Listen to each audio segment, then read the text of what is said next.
Hi everyone, my name is Raven, welcome back to my channel, and today I'll be going over my kind of sorta guide to Anne Rice's Vampire Chronicles books. So, let's get into it.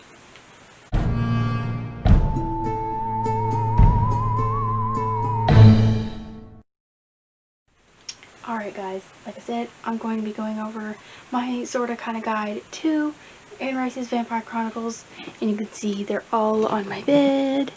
Look at that. See, they're all, like, there's 19 books on my bed, so I kind of took a while to kind of get on that because of that reason, because I have to get them on my shelf and off my shelf in the order I want them to, so that's why it took a long time to get to it. So I'm also not going to go through all of the synopsis of all the books because there's 19 of them and that would take a while, and that's why my collection of all the vampire books are on my previous video. So you guys can go look at that if you want to know more about them. I just don't want to repeat myself, you know what I mean? So the first way you can read them is in publication order, which you can actually go on Anne Rice's website and actually look to see how she wrote them in order, because they really weren't intended to be in order from like 1, 2, 3, 4. She kind of just wrote them with no intentions of them being really a big series, but they ended up being a series. So I guess let's go on into the publication order. The first one, of course, that started it all was Interview with the Vampire. These are considered like the Holy Trinity, because like the first three that explain everything. So we have Queen of the Damned and Vampire Lestat, but Vampire Lestat's number 2, so it's more like that. So this, then that.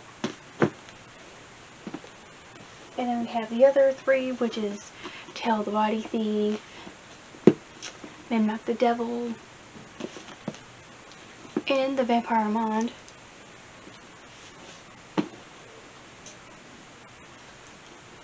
And I got my next 4 over here. Oh god. Ooh. Okay. Blood and Gold, Merrick, Blackwood Farm, and Blood Canticle. And you can go on from there to read Viterio the Vampire and Pandora. These are kind of like, they're considered a series on their own because they're called the New Tales of the Vampires, so more like a duology. That is, so technically they're series on their own, but I'll get into that later.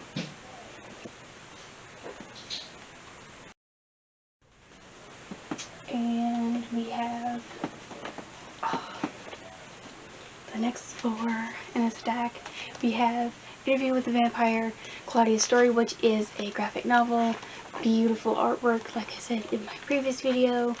Like, let's get to a bloody part, because like the bloody parts are always... Why can I not find it? Oh wait, there's a little bit. See, like the bloody parts.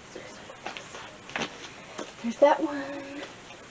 And here's the last 3 that she just written in the past couple years. Prince Lestat,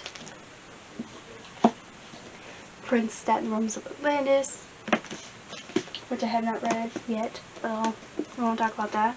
And Blood Communion, which is like the most recent one she has written. I believe it was like 2014, and honestly she has them like right over here. Let's see. She wrote it, actually 2018, my bad. She has written this in 2018. It was like just 2 years ago this came out. And we have, I almost had that drop. We have Witching Hour, which is a big chunk of a Behemoth book. And we have Lasher. Then the last one, Telltales. These are heavy.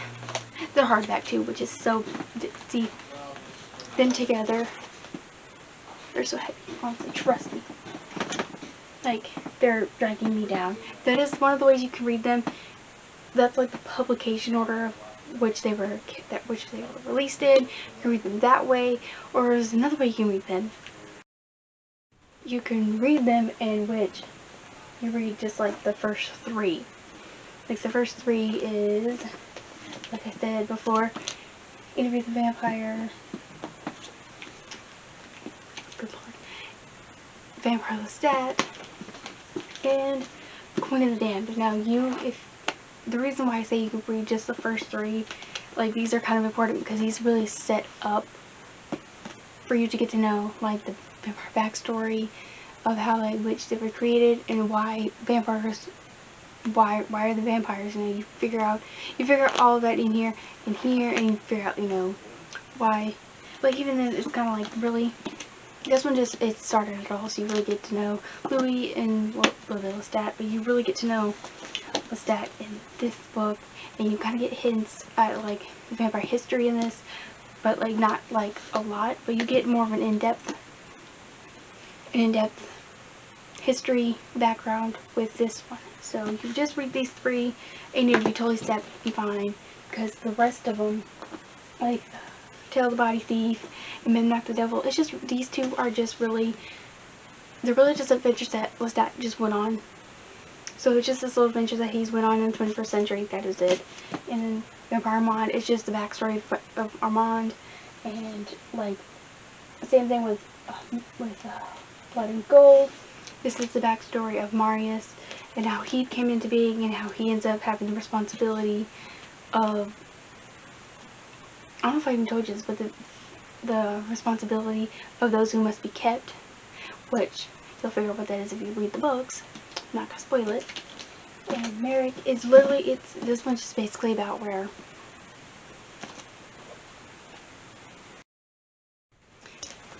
Louis is basically trying to get rid of the guilt that he feels for what happened to Claudia, basically. This is basically just his little story trying to absolve his guilt. That's basically what this is about.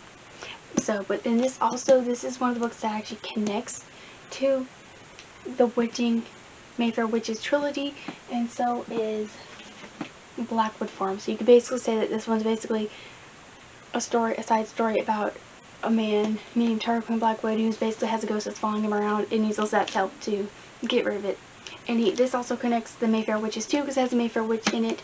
So really, these 2 are only here to kind of connect the Mayfair Witches trilogy into the Vampire Chronicles, so you really don't need to read them. Really, and also even Blood Canonical does the same thing, because this actually continues on after Blackwood Farm, because it just continues on from what happens here and there. So you really don't need these. Are really just side stories of like some of the characters and everything. And the Mayfair Witches trilogy, those are a series on their own. You don't need to read the Vampire Chronicles to get to those. Like, they have like no vampires in them at all.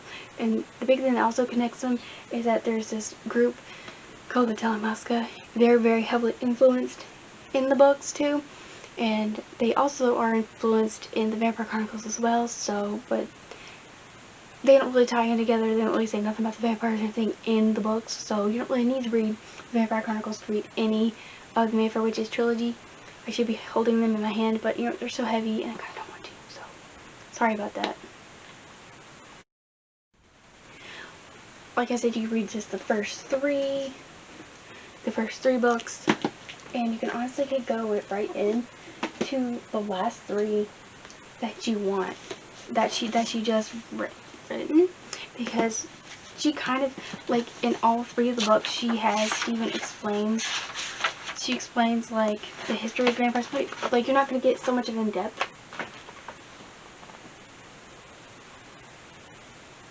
She explains all that in like the first couple of pages.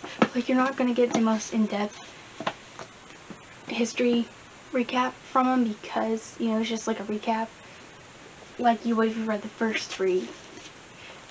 Even in this one, I think she has the same thing. Oh no, she doesn't have it in this one, but like, she even has like the term set that the vampires use. She even has like the definitions of like all of the words that they use, in case if you didn't read the first trilogy first time and you'd be reading the book and you'd be like, okay, what the heck does this mean? You can actually go to the front of the book and actually kind of look up the term, and you can understand what that term means. So she made it to where like you don't have to read the first 3 if you don't want to, release all of them to read these 3, which I think was quite nice of her to do that. you can read these 3 on the if you would like. And like I said, you really don't need to read. There's another way you can read them, I guess, which these two. These are they're a standalone on themselves, but like they're connected because the characters are mentioned in the rest of the books. That's why. So that's why they're in Vampire Chronicles, is because Pandora, she's mentioned, I believe, in like the 2nd book, and then even you really get to see her in Blood and Gold. So she's really influencing this one. And I want to also say she's really in this one too. So that's why she would be connected to that. Now Viterio the Vampire, he is a completely new character. He's not mentioned in, at least I believe, in any of the books. At least the last 2, I'm not sure of. He could be mentioned in that one, but up to the point I've read, he's not mentioned in any of the books. So he's a little side story on his own. So you really read him by himself. Please skip this book if you wanted to. Wouldn't matter. Be okay. But it would just be nice if you read it, because it's another character you could read about and be in the world of vampires. So it'd be fun. But like I said, these are like a duology of their own series, the new tales of vampires. So read these by themselves if you'd like, or completely skip them. Totally fine. Throw them out the door. You don't have to read them if you don't want to. And you could, if you wanted to, you could read the 1st book, and then you can go straight into this one, because really these events happen in this book. So you just get, it's the interview with the vampire, but you get it from the perspective of Claudia, which is quite nice. And you also get to look at the nice images and drawings that's in there, which is gorgeous, by the way. I'm gonna keep saying that till the end of time, just like because they're so gorgeous. You could do that, or you could just read the 1st one and just the heck with the rest of them if you wanted to. But really, the only thing that would make it to where you would have to pick up any of the books where you miss out is like the first 3, and then like the last 3. That's really the 3 that I would recommend that you read in order. The rest of them, you can read them out of order, whichever way you want. And I guess you can read the Mayfair Witches trilogy. I mean, you kind of have to, honestly. You can read these 3 in order. You have to, honestly, because they kind of follow each other in events. So the first 3, I'm losing my books everywhere, guys. Where did he go? Oh, there he is. I found him. Okay.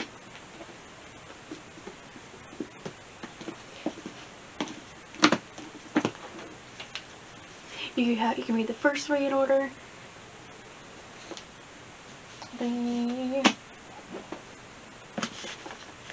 The last 3 in order. And oh Lord. And these 3 in order. That's really the only ones that I would say you would have to read in order, because these kind of, whether she wanted me to or not, they directly follow each other. So I would say you would have to. But that would be just about it. The rest of them, they're just side stories and adventures that the Vampire Stack goes on to do, and everything. That's this craziness. That's basically where the other 3 books are. They're not really that important. They just add more detail and more for you to read. If you are a big super fan like me, that's all. They're just there to add more. Because I guess people would have asked, what happens to this character? Because like a lot of these characters have like a lot of history to them. Like the Vampire Mod, he's been around since like Roman times. So you'd expect him to have like this big long life story, and him a very big interesting story, So I think people back then loved to have heard about that. So that's why she wanted to emphasize more on those kind of characters, the ones that the people really grew to love and care about, I'm gonna stop rambling on. So I think that's about it. Now my stack of books that's on my bed are all just hanging out. Like look at all that. Now they're all messed up. Now I gotta put them back on my shelf, which that's gonna be kind of a pain, because as they get on my chair, as you've seen in one of my videos, I have to get on my chair to get on my shelf to some of the books, since they're very deep. They're deep shelves, and I have to reach all the way back there, and I'm not that tall, so that's that's all I got for this video. I hope you guys enjoyed this video. I'm sorry if it was a little bit all over the place, but my books, they were all over the place, so I had to find them. Like, as you can tell, I almost lost one of them because they got lost with all the other books. So hopefully I will see you on the next Vampire Chronicles, the bookish series. That's what I'm calling it. So I hope you guys enjoyed it. Hopefully I'll see you in my next video. I hope you guys are having a lovely morning, day, evening, night, wherever you guys are out in the world, and I'll see you next time. Bye.